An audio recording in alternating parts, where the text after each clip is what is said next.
안녕하세요. 그리스 로마 고전을 사랑하고 연구하고 가르치는 서양 고전학자 김헌입니다. 만나서 반갑습니다.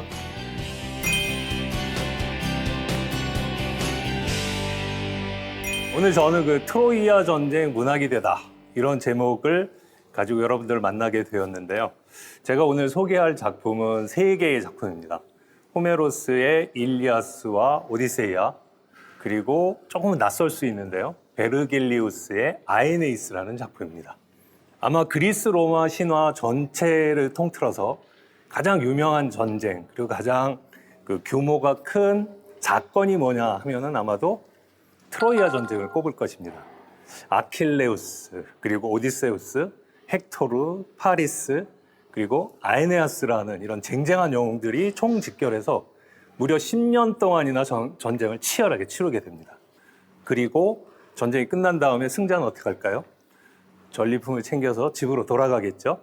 승자인 그리스인들의 시선에서 그려낸 그 전쟁 이야기 서사시가 바로 호메로스의 일리아스와 오디세이아라고 할 수 있고요. 반면에 로마의 시인 베르길리우스는 트로이아를 탈출하는 모험과 새로운 트로이아를 건설하는 그런 투쟁의 이야기를 아에네이스라는 작품에 담아냈습니다. 자, 먼저 호메로스부터 시작해 볼까요? 정말 호메로스는 서양 문학사 전체를 통해서 가장 위대한 시인이다 이렇게 꼽히는 사람입니다. 한마디로 말하면 서양 문학사는 이 호메로스로부터 시작됐다 이렇게 말할 수 있습니다. 호메로스는 일리아스와 오디세이아의 작가로 알려져 있는데요. 그가 나타나고 난 다음에 그 이후에 나타난 모든 서사 시인들은 호메로스를 모델로 삼아서 작품을 썼다 이렇게 얘기할 수 있습니다. 그리고 대놓고 일리아스와 오디세이아를 모방하고 또 모방하면서 내가 모방에 그치지 않고 뛰어넘어야겠다 그러면서 경쟁을 하면서 뛰어넘으려고 했던 오늘의 주인공 중에 하나인 베르길리우스도 역시 그랬습니다. 너 시를 한번 써봐라 그랬더니 어떻게 쓰지? 역시 호메로스. 그래서 호메로스를 바라봤다는 거죠. 자, 그러면 호메로스는 어떤 방식으로 시를 썼는지 그리고 어떤 내용을 시에 담았는지 한번 보도록 하겠습니다. 호메로스의 두 작품은 굉장히 독특한 서사 방식으로 시작합니다. 우리가 옛날 얘기할 때 옛날 얘기 해주세요 그러면 옛날에 누가 있었는데 걔가 어쩌고 저쩌고 이런 식으로 시작이 되죠. 그런데 호메로스는 아주 독특한 방식으로 시를 시작합니다. 무사 여신을 부르면서 노래를 요청하는 방식으로 합니다. 제가 무사 여신이라고 얘기하니까 칼 들고 나올 그런 생각을 하시는데 그리스 말로 무사고 영어식으로 읽으면 뮤즈입니다. 뮤즈 여신이라고 생각하시면 됩니다. 일리아스의 첫 부분을 한번 볼까요? 진노를 노래하라 여신이여, 펠레우스의 아들 아킬레우스의 파괴적인 진노를. 옛날에 누가 있었는데 이런 식이 아니라 딱 나와서 분노를 노래하라, 진노를 노래하라 이러면서 명령으로 내립니다. 근데 이게 너무 어색하죠. 어떻게 인간 따위가 신에게 명령을 하는가. 그래서 우리나라에 나온 모든 번역들은 요청하는 어법으로 되어 있습니다. 진노를 노래하소서 또는 분노를 노래하소서, 최근에 나온 번역은 노여움을 노래하소서 이렇게 부탁을 하는 방식으로 요청을 하고 기원을 하는 방식으로 쓰여 있는데 제가 그리스 원문을 읽어봤을 때 저는 이렇게 번역되는 게 맞지 않나 싶습니다. 시인의 당돌함이 좀 부각되어야 되는 그런 시가 아닌가 저는 개인적으로 그렇게 생각하고 아마 제 번역이 나온다면 이렇게 좀 건방진 모습의 시인들의 모습으로 나올 것 같습니다. 여기서 이 장면을 한번 상상해 보십시오. 지금 저처럼 앞에 관객들 앞에서 갑자기 정색하면서 시인은 청중 앞에 서가지고 고개를 쳐들고 마치 무사 여신을 부르면서 자신이 발을 딛고선 이곳 지상과는 다른 천상의 세계가 존재하고 있는 것처럼 그렇게 그림을 그려냅니다. 그리고 그가 노래할 이야기는 바로 그의 요청에 의한 무사 여신이 그래 네가 나를 불렀어? 그럼 내가 얘기해 주지 하는 식으로 무사 여신의 목소리에서 나오는 것이라는 믿음을 심어주는 방식으로 세팅을 하면서 시작이 됩니다. 청중 입장에서 어떨까 생각해 보면 호메로스의 얘기 들으면서 시인이 그려주는 세계 안으로 쭉 빨려 들어가면서 그 세계의 시민이 되는 거죠. 지상에 있는 우리 인간의 세계와 무사 여신이 있는 신들의 세계를 머릿속에서 이원론적으로 그리게 되는 겁니다. 시인의 입에서 흘러나오는 노래는 사실 그가 지어낸 허구라고 할 수 있겠죠.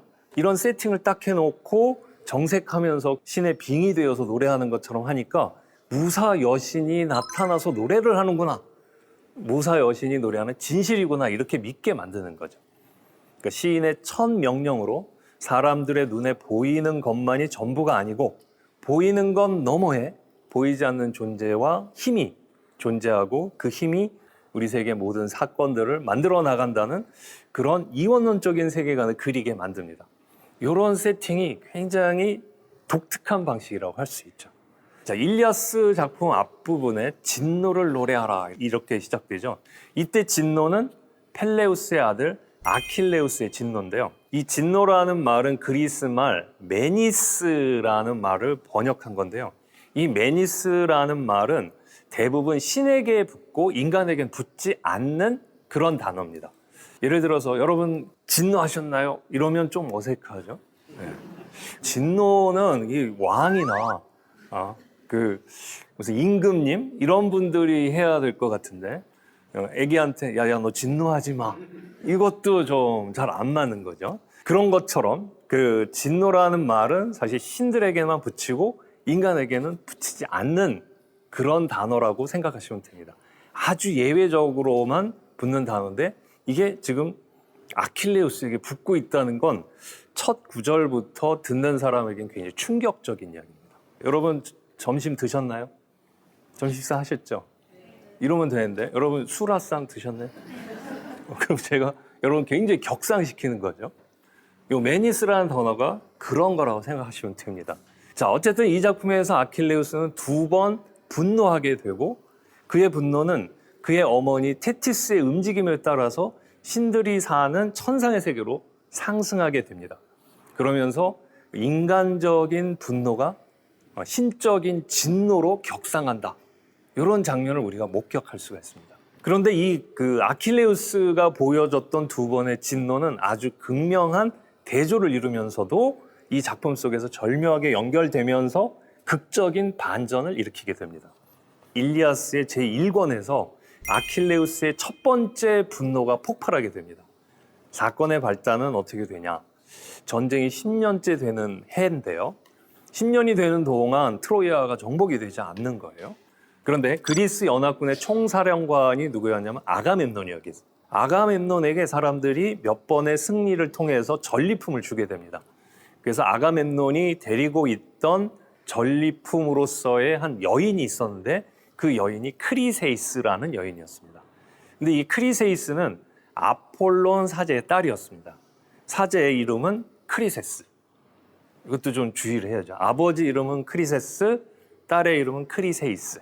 크리세스가 자기 딸인 크리세이스를 찾기 위해서 아가멤논을 찾아와서 굉장히 많은 몸값을 가지고 와서 이걸 드리면서 딸을 돌려주십시오. 제 딸을 돌려주십시오 하고 간곡히 요청했습니다.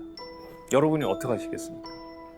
아 그래 불쌍하다 그러면서 줘야 되는데 아가멤논은 격분하면서 사제를 내쫓습니다. 나의 전리품, 나의 명예상인 이 크리세이스를 너에게 줄 수 없다. 그러면서 사제를 모욕한 겁니다. 너 저리 가라 하면서요.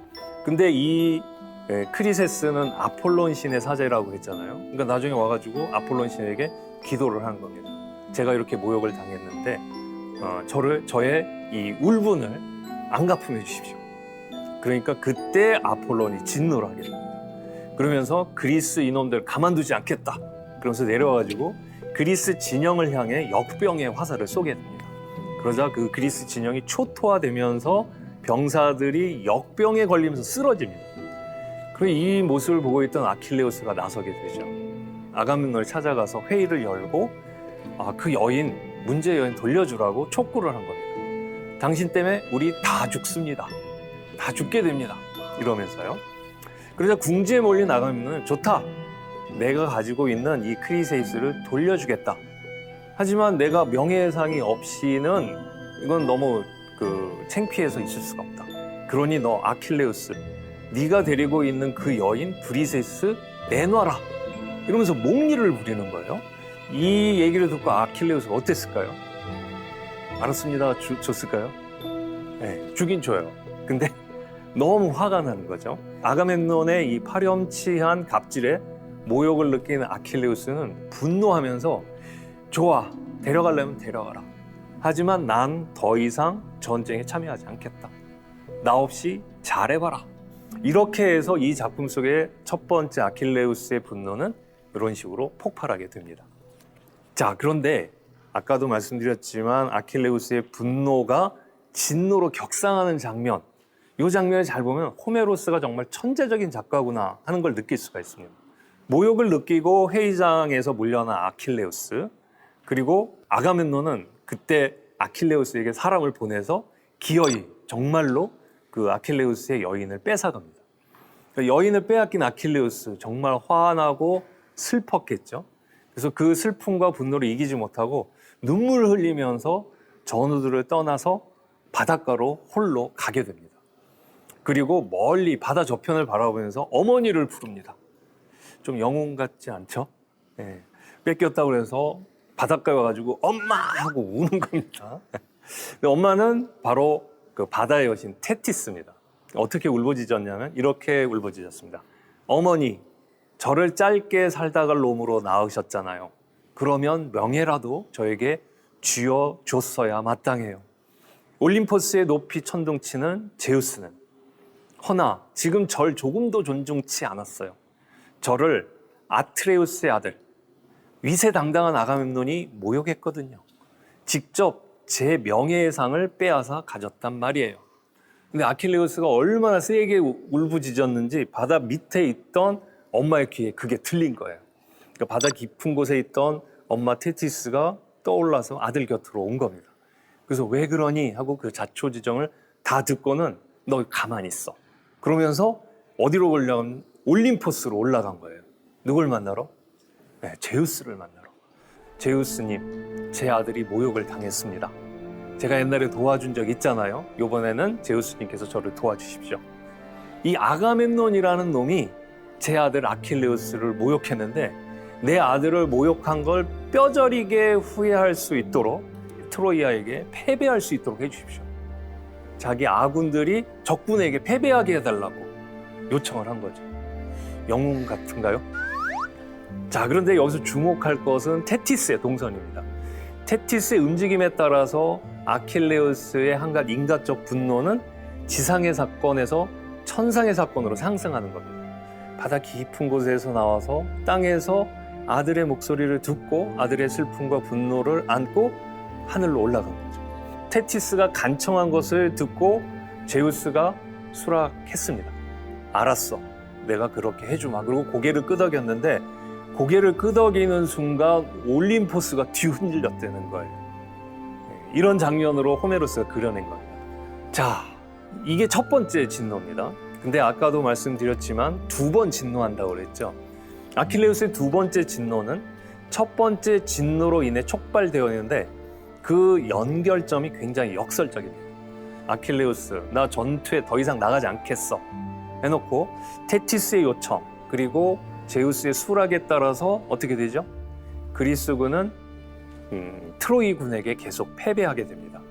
이때 트로이아 군을 이끈 그 적군의 지휘관은 바로 헥토르였습니다. 헥토르가 이끄는 트로이아 군에게 그리스군이 완전히 밀려서 전멸할 위기에 봉착하게 됩니다. 그러니까 이제 아가멤논이 이제 마음이 조급해지겠죠. 그래서 아가멤논이 아킬레우스에게 사과하고 브리세이스 돌려주고 값진 선물 제시를 합니다. 그럼 여러분 같으면 어떻게 하시겠어요? 잘못한 거 알았지? 다음부터 그러지 마. 그러면서 나가면 되죠. 근데 아킬레우스가 안 나갑니다. 너 아직 덜 당했어. 더 당해야 돼.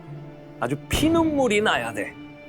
그러니까 아킬레우스의 분노, 진노, 이 앙심이 풀리질 않는 거예요. 너무하죠? 이걸 보고 가슴 아파하던 파트로클로스가 아킬레우스에게 부탁합니다. 야, 좀 너무한다. 나가지 그랬어. 야, 근데 우리 친구들이 다 죽잖아. 그럼 너 안 나갈 것 같으면 나라도 좀 대신 나가게 해줘. 그렇게 부탁을 합니다. 아킬레우스가 그래, 내가 타이밍을 놓쳐서 못 나갔지만 네가 대신 나가줘라. 그래서 아킬레우스가 가장 아끼는 전우 파트로클로스가 아킬레우스를 대신해서 나가게 됩니다.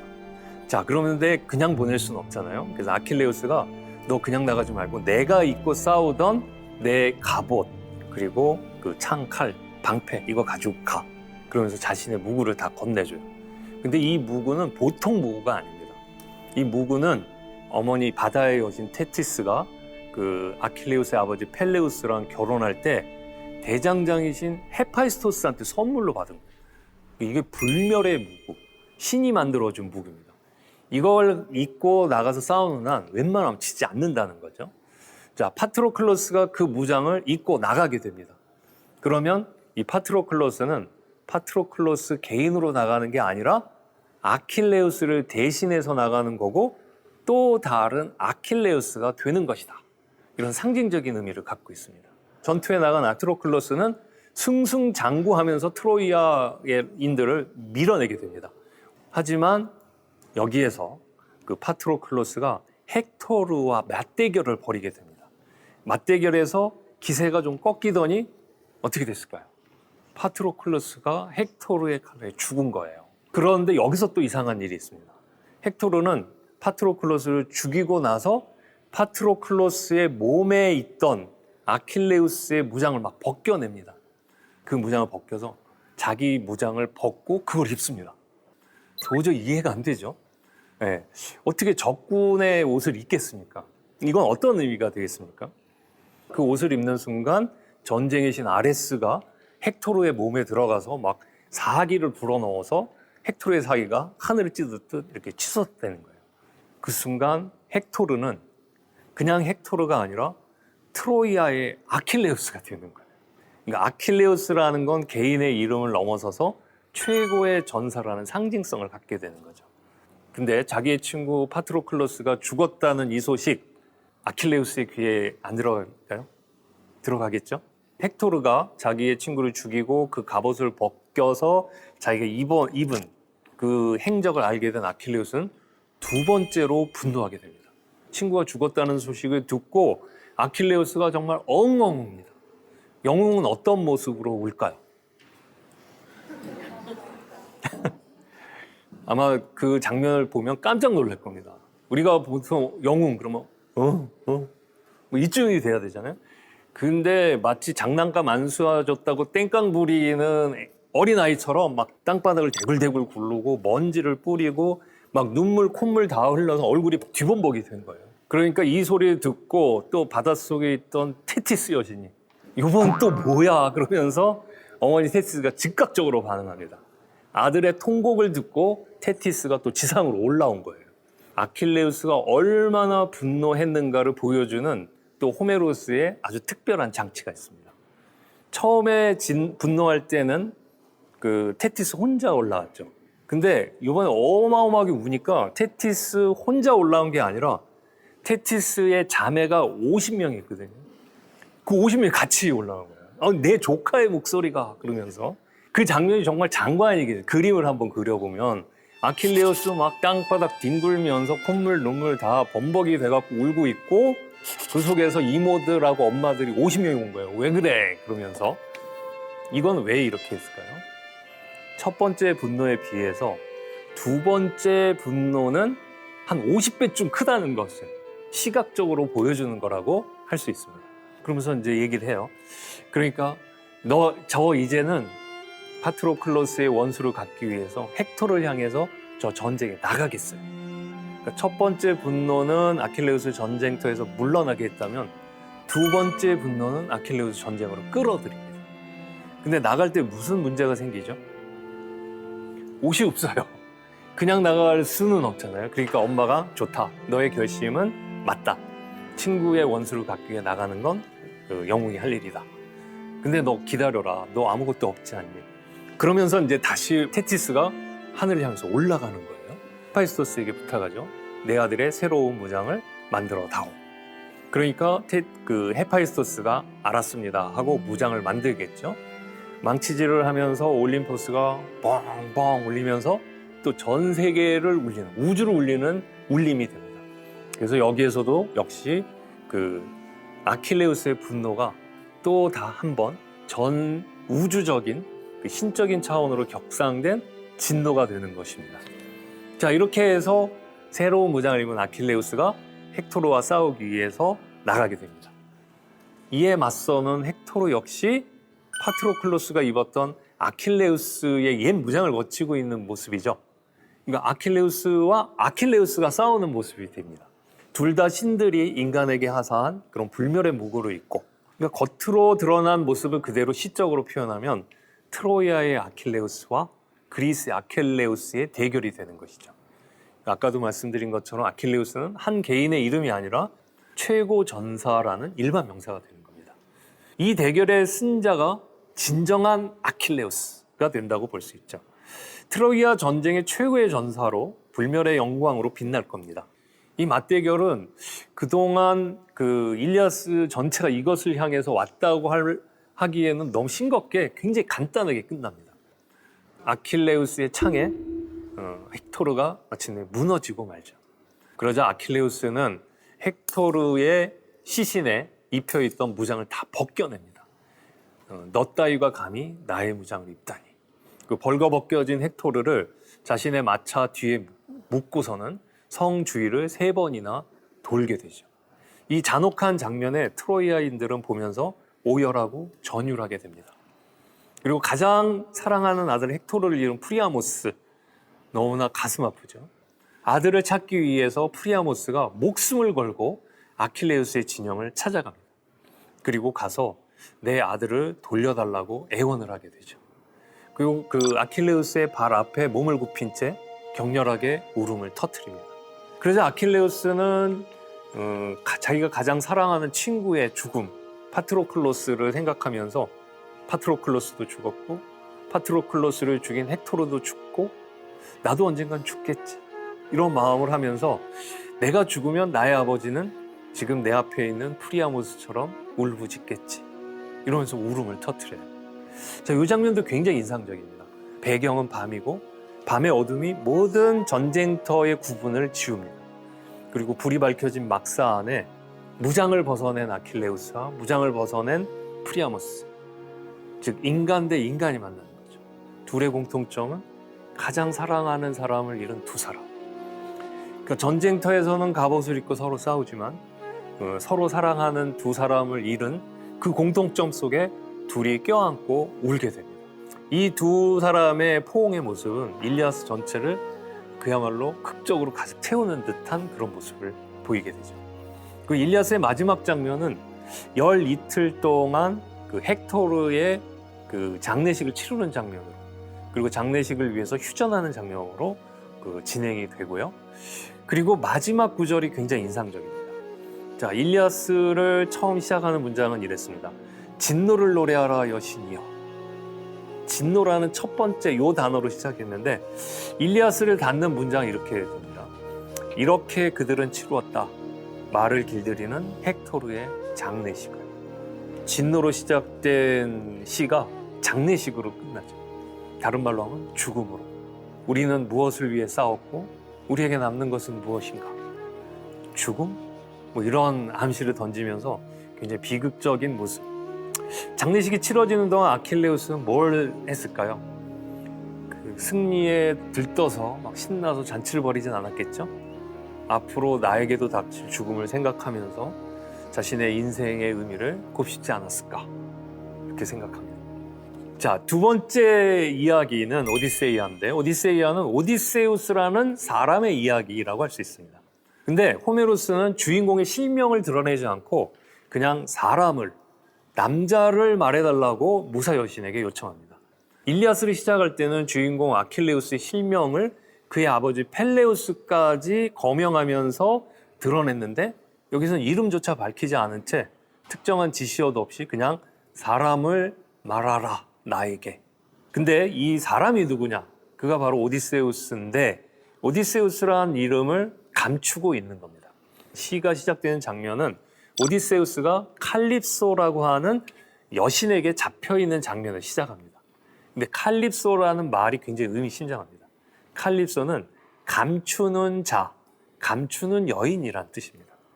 그러니까 오디세우스가 칼립소에게 붙잡혀 있다는 것은 그가 세상으로부터 철저하게 감추어져 있고 잊혀져 있다는 것을 뜻합니다. 무려 7년 동안이나 칼립소에게 잡혀 있었다고 합니다. 오디세우스도 사실 다른 전사들처럼 전쟁 끝나자 전리품 챙겨서 고향 이타카로 돌아가는 꿈을 꿨겠죠. 자, 그런데 뜻하지 않은 사건에 휘말려서 3년 동안 이리저리 헤매고 다녔습니다. 근데 그 과정에서 자기를 따랐던 부하들은 하나씩 둘씩 세상을 다 떠나고 잃어버렸고 오디세우스 혼자 남은 겁니다. 그리고 그가 바로 칼립소의 섬에 잡혀서 7년 동안이나 있었던 겁니다. 세상으로부터 완전히 잊혀진 존재. 섬 바깥으로 아무런 소식을 전하지 못하는 그런 상태로 지내는 오디세우스. 자, 오디세이아라는 작품은 그렇게 세상에서 잊혀졌던 존재인 오디세우스가 자기를 감추고 있고 자기를 감추는 그 베일을 뚫고 나와서 사람들의 기억을 일깨우고 고향으로 돌아가는 그런 이야기라고 할 수 있습니다. 한마디로 감추어진 이름의 사나이가 자신의 이름을 회복하는 이야기다. 이렇게 얘기할 수 있습니다. 자, 이름을 찾는 영웅 오디세우스의 이야기. 이 중에서 이제 가장 인상적인 장면은 아마 퀴클롭스와 싸우는 장면일 텐데요. 트로이아를 떠난 그 오디세우스 일행이 시칠리아 섬, 지금의 시실리라고 하죠. 동굴에 들어갔었는데 거기에는 외눈박이 거인 그 퀴클롭스가 살고 있었습니다. 오디세우스가 여기에는 어떤 사람이 사는지 내가 가서 한번 만나봐야겠다. 손님을 잘 대해주겠지 하고 찾아갔어요. 근데 퀴클롭스가 사는 동굴에 들어갔는데 퀴클롭스가 나타나자마자 오디세우스 친구들을 보고 잡아서 씹어먹는 거예요. 오디세우스는 아무런 대응도 못한 채 자기 동료들을 잃은 거죠. 퀴클롭스가 오디세우스에게 묻습니다. 네 이름 뭐니? 그러니까 제 이름은 아무도 안입니다. 영어로 하면 I am nobody 이렇게 얘기한 거라 마찬가지예요. 왜 이런 얘기를 했을까요? 아마도 그 친구들이 죽어가는데 아무것도 할 수 없는 자신의 모습, 이걸 보고 난 아무것도 아닌 존재야, 이런 허탈한 마음에서 얘기했을 것 같습니다. 자, 그런데 이제 여기서 주저앉을 오디세우스가 아니죠. 꾀를 냈습니다.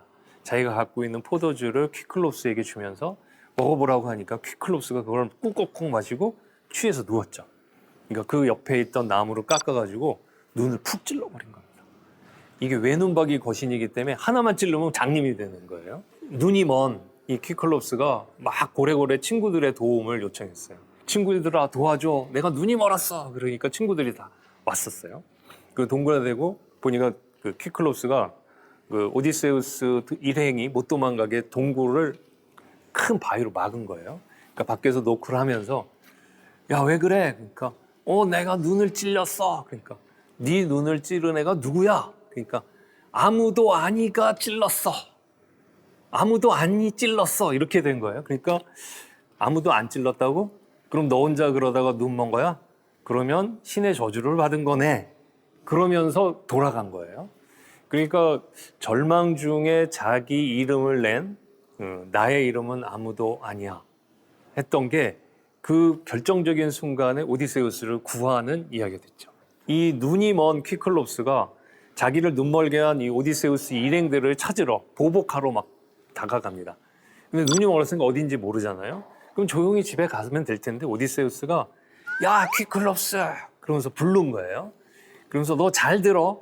네 눈을 찔른 건 아무도 아니가 아니라 라에르테스의 아들 오디세우스야. 자, 여기서도 자기의 이름을 감췄다 자기의 이름을 드러내는 오디세우스의 모습이 아주 극적으로 나타나죠. 근데 그 자기 이름을 그렇게 드러낸 게 오디세우스에겐 큰 화근이 됐습니다. 알고 보니 이 퀴클롭스가 바다의 신 포세이돈의 아들이었던 거예요. 그러니까 퀴클롭스가 아버지, 제 오디세우스 제가 내 눈을 멀게 했어요.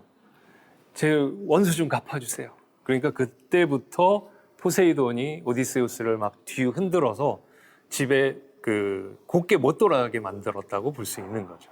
자, 이렇게 해서 우여곡절 끝에 그 칼립소의 그 섬에 잡혀갔었고, 거기서 7년 동안 있었다고 그랬죠. 근데 신들의 결정에 의해서 마침내 칼립소를 떠나게 됩니다.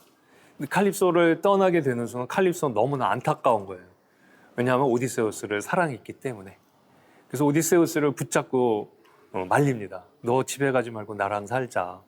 너 나랑 살면 내가 여신이기 때문에 너는 그 영원한 생명과 영원한 젊음과 영원한 아름다움을 누리면서 살아갈 수가 있어. 근데 네가 나를 떠나고 가면 너는 인간들의 세계로 돌아가기 때문에 점점 늙어가고 언젠간 죽을 거야. 자, 오디세우스의 결정은 뭐였을까요? 여러분이라면 어떻겠습니까? 그러니까 오디세우스가 어렵게 힘들게 결정을 하고 칼립소의 섬을 빠져나오게 되는데 칼립소의 섬을 떠나면서 바로 폭풍에 휩싸이게 되고 죽을 뻔한 고비를 넘겨서 겨우 구사일생 끝에 집에 돌아오게 됩니다. 20년 동안 집을 비운 거잖아요. 전쟁 10년에 집으로 돌아가는 동안 10년. 20년 동안 집을 비우니까 집에서 기다리던 아내 페넬로페 옆에는 남자들이 한 명씩 찾아오기 시작했습니다. 이들은 페넬로페가 탐난 것도 있지만 페넬로페와 결혼해서 오디세우스의 왕국을 차지하려는 시커먼 속셈이 있었던 거죠. 그런 남자가 무려 108명이나 됐다고 합니다. 이런 상황 속에 만약 오디세우스가 집에 도착하면 이 남자들이 그냥 물러날까요? 아니죠. 집에 돌아오니 내가 오디세우스다라고 밝힐 수 있는 상황이 아닌 거예요. 역시 자신의 이름을 감추어야만 한, 나는 아무것도 아닌 존재인 오디세우스로 일단은 버텨야 됩니다. 자, 나머지 그 13권에서 24권의 장면은 그렇게 자신을 숨겨야만 하는 오디세우스가 차근차근 준비해서 자신의 아내를, 자신의 아들을 괴롭히고 있는 그 존재들, 그 구혼자들을 향한 복수극을 준비하는 겁니다. 그리고 하나씩 마침내 준비하고 그들을 한 방에 모두 몰아넣고 그들을 모두 몰살합니다. 그리고 얘기하죠. 너희들이 죽었다고 생각하는 나 오디세우스는 살아있다. 그리고 이들을 모두 죽이고 자기의 아내와 아들을 만나게 되는 장면이 마지막 장면을 채우게 됩니다. 그러니까 한마디로 말하면 오디세이아라는 작품은 그 이름을 잃어버렸던 남자가 자신의 이름을 회복하는 이야기, 영생에 대한 그 기회도 버리고 아내와 아들을 향해서 가는, 이게 굉장히 저에게는 인상적이었습니다. 우리는 죽을 수밖에 없는 한계를 안고 살기 때문에 영원히 사는 신들을 동경하고 영생에 대한 꿈을 꾸는데 오디세우스는 왜 그런 기회를 버리고 죽을 수밖에 없는 필멸의 세계로 돌아갔을까? 영생의 삶보다는 처음이 있고 끝이 있어서 한정되어 있는 인간의 삶이 어쩌면 더 아름답고 소중하고 찬란한 것이 아닐까, 이런 질문을 던지는 작품이 아닌가 싶습니다. 자, 마지막 얘기로 가겠습니다. 자, 아에네이스라는 작품입니다. 아에네이스는 로마의 시인 베르길리우스의 작품인데요. 호메로스의 일리아스와 오디세이아는 그 트로이아 전쟁에 관해서 그리스 사람이 주인공인 이야기죠. 한마디로 말하면 승자의 관점에서 본 이야기라고 할 수 있습니다. 그런데 베르길리우스의 아에네이스라는 작품은 패자인 트로이아 사람 아에네아스가 주인공인 이야기라고 할 수 있습니다. 아에네이스는 해석하면은 아에네아스의 노래라는 뜻입니다. 아에네아스는 어떤 사람이냐? 트로이아 전쟁에서 트로이아 편에서 싸웠던 영웅입니다. 아에네아스는 앙키세스라고 하는 트로이아 왕족의 아들이었는데요. 아에네아스의 어머니는 여신이었습니다. 그러니까 아에네아스는 여신 베누스와 인간 앙키세스 사이에서 태어난 반인 반신의 영웅이었습니다. 그런데 이 그리스의 오디세우스가 목마 작전으로 트로이아를 함락했다는 거 다 아시죠? 트로이아를 함락하고 사람들을 무차별로 죽일 때 아에네아스도 하마터면 그 불타는 트로이아에서 생을 마감할 뻔했었습니다. 트로이아가 패배하고 완전히 멸망한 상태에서 거기서 죽지 않고 나왔던 거잖아요. 그러니까 이제 새로운 트로이아를 건설하겠다고 나오게 됩니다. 그러면서 오랜 모험 끝에 카르타고에 도착하게 되는데 거기서 디도 여왕을 만나게 됩니다. 트로이아 전쟁이 어떻게 끝났는지 이야기하게 되는데 그는 어떤 식으로 얘기하냐면 그리스인들이 정정당당하게 맞서지 않고 비열한 작전을 써서 트로이아인들을 속여서 승리를 도둑질했다. 이렇게 얘기를 합니다. 굉장히 억울하고 분한 마음으로 트로이아의 마지막 밤을 서술한 걸 보면 이게 일리아스 오디세이아와 아에네이스의 그 시각이 굉장히 차이 난다는 걸 알 수 있죠. 자, 아에네아스는 10년 동안 전쟁에 지친 그리스인들이 모두 전쟁을 포기하고 고향으로 떠나고 거대한 목마를 귀향의 제물로 아테나 여신에게 바친 것처럼 꾸며놓은 것을 보고 야, 이제 진짜 전쟁이 끝났구나 라고 생각하고 승리감에 도취돼서 잠이 들었었습니다. 그런데 잠자고 있는데 꿈에 헥토르가 나타나서 야야, 전쟁 안 끝났어. 그리스인들 집으로 간 게 아니야.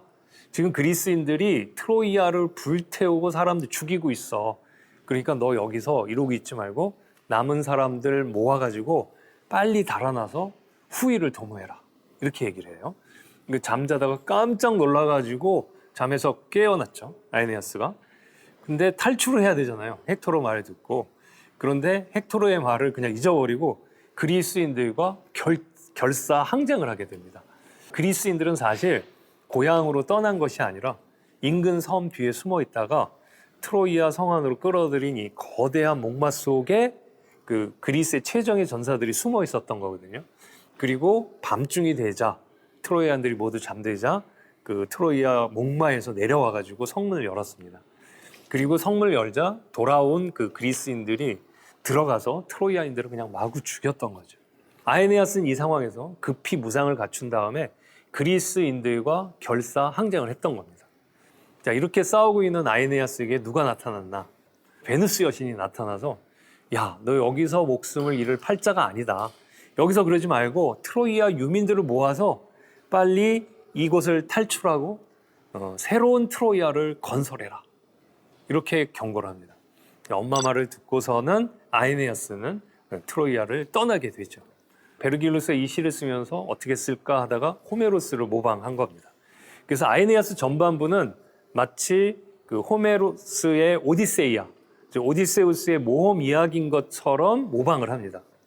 그렇게 아에네아스의 모험 이야기로 전반부 1권부터 6권까지 그렇게 채워져 있습니다. 나머지 뒷부분은 또 일리아스를 모방하게 되는데 앞부분 얘기를 잘 보면은 이 아에네아스가 떠돌아다니는 경로 그리고 자기가 들른 곳 만난 사람들, 괴물들 이런 게 오디세이아랑 비슷합니다. 그러니까 오디세우스가 만났던 또는 들렀던 곳을 겹치게 들리게 되는 거죠. 그러니까 분명히 이걸 보면 작가 베르길리우스는 의도적으로 호메로스의 오디세이아를 모방했다 이렇게 볼 수 있습니다. 오디세우스도 귀향의 방법을 찾기 위해서 죽음의 세계인 지하의 세계 하디스로 내려가는데 아에네아스도 새로운 트로이아를 건설하기 위한 조언을 얻기 위해서 하데스로 내려가는 그 장면도 똑같습니다. 자, 천신만고 끝에 아에네아스는 신탁과 예언의 땅, 새로운 트로이아를 건설하기 위한 땅에 도착하겠죠? 그럼 그곳에 도착하면 원주민들이 있겠죠. 근데 그 원주민들의 일부는 잘 왔다 그러면서 아에네아스를 환영하겠지만 다른 일부는 저놈들은 뭐야 하면서 적으로 간주하고 전쟁을 일으키게 되죠. 아에네아스는 새로운 그 트로이아를 건설하기 위해서는 이들과 맹렬하게 싸우게 되는데 요 장면이 딱 일리아스 같은 거예요. 일리아스의 그 격렬한 전투 장면과 아에네아스가 새로운 땅에서 벌이는 전투 장면이 상당 부분 겹칩니다. 자, 그런데 아에네아스가 새로운 트로이아를 건설한 건 어딜까요? 이 아에네아스가 7년 동안 모험을 하게 되는데 여러 모험을 거치면서 도착한 곳이 어디냐면 이탈리아 중서부의 라티움 지역이었습니다. 지금의 로마에 굉장히 가까운 곳이죠. 아에네아스가 그곳에서 라비니움이라는 도시를 건설하게 되는데 그리고 그의 혈통으로부터 또 알바론가라는 나라가 세워지고 또 아에네아스로부터 16대 손을 내려가면은 로물로스라는 인물이 나타난다는 거예요. 로물로스가 로마를 세운 건 아시겠죠? 아시죠? 그러니까 결국 이 새로운 트로이아는 로마인 셈입니다. 말하자면 이 아에네아스가 로마의 시조인 셈이죠. 우리나라의 단군 할아버지 같은 존재다. 이렇게 얘기할 수 있습니다. 이게 사실일까요? 아니면 베르길리우스가 만들어낸 허구일까요? 역사적으로 판단하기 참 어려운데 이런 식으로 보면 오디세우스 이야기를 변형하고 일리아스를 변형해서 베르길리우스는 새로운 로마 서사시를 쓴 건데 이게 두 가지 의미가 있을 수 있습니다. 로마가 그리스를 정복하고 보니까 그리스 문화가 너무 뛰어난 거예요. 자신들은 무력으로 그리스를 지배했지만 그 문화적인 우월성에 열등감을 느낀 거예요. 베르길리우스는 바로 로마의 건국 서사시를 새로 쓰면서 그리스의 최고 시인 호메로스의 일리아스 오디세이아를 모방하면서 그걸 넘어섬으로써 그 열등감을 극복하려고 했다 할 수 있습니다. 또 하나, 베르길리우스는 왜 이런 이야기를 썼을까? 그 로물러스가 로마를 세운 게 기원전 753년이라고 하거든요. 근데 그 아에네아스가 와서 세웠어 하면은 로마의 건국 시기를 한 500년 정도 끌어올릴 수가 있죠.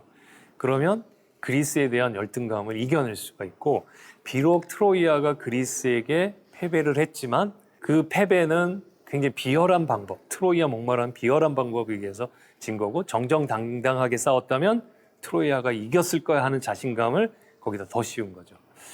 또 하나, 마지막으로 말씀드리자면 이 베르길리우스에게 이 시를 쓰게 한 사람이 누구냐면 로마를 제국으로 만든 첫 번째 로마 황제 아우구스투스였습니다.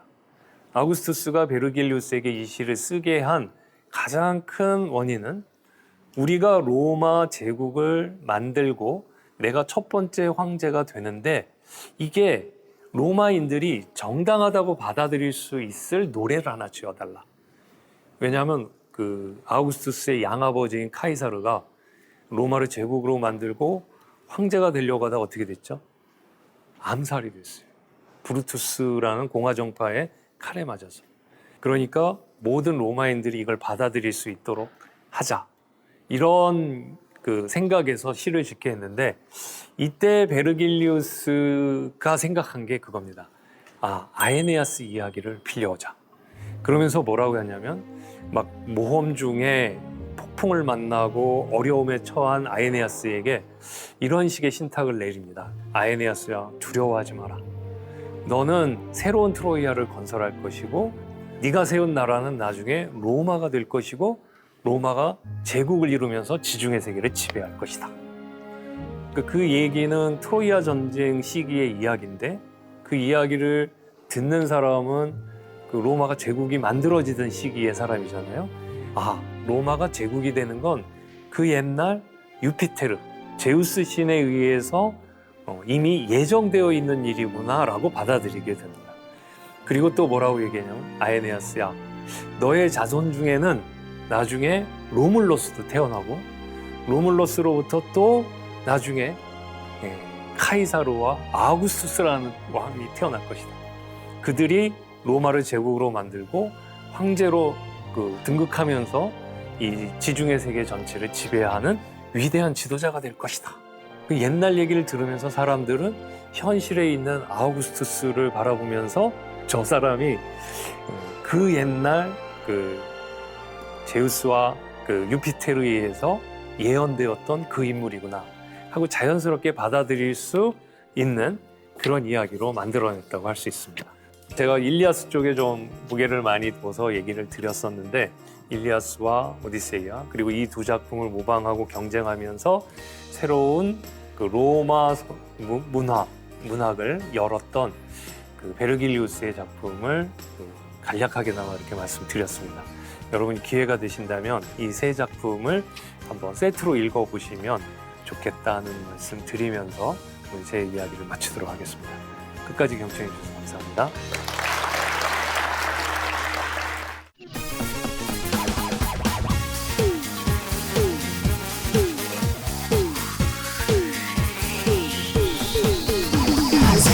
Go!